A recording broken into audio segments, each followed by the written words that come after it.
کیفیت کے اندر فرق ہوگا، بس اور کوئی گناہ نہیں ہے۔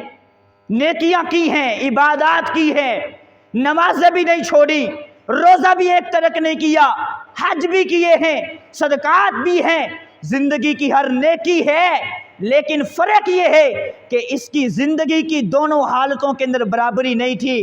لوگوں کے سامنے جاتا تھا، گناہ نہیں کرتا تھا، لیکن جب اپنی انفرادی کیفیت کے اندر جاتا تھا تو اللہ کی بغاوت کرنے پہ تل جاتا تھا۔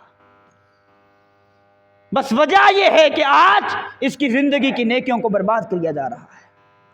اللہ کے لیے ہمارے پاس اتنی نیکیاں ہے ہی نہیں، کہاں ہیں اتنی نیکیاں؟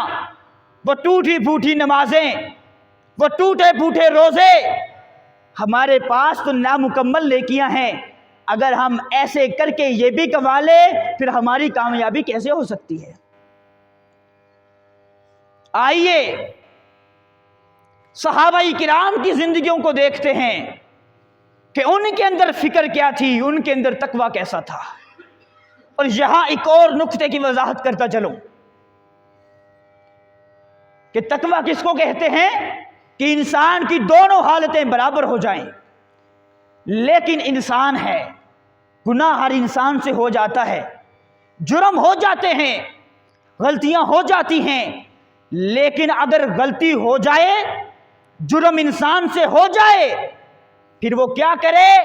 اس جرم کو اپنی زندگی کا آخری جرم سمجھے، اس کی زندگی کا سکون ختم ہو جائے، اس کی زندگی کا چین ختم ہو جائے، بس دل میں یہ تڑپ ہو اگر یہ گناہ اور اس گناہ کی کیفیت کے اندر میں فوت ہو گیا اور رب سے ملاقات کرنا پڑ گئی، میں کس چہرے کے ساتھ اپنے رب سے ملاقات کروں گا؟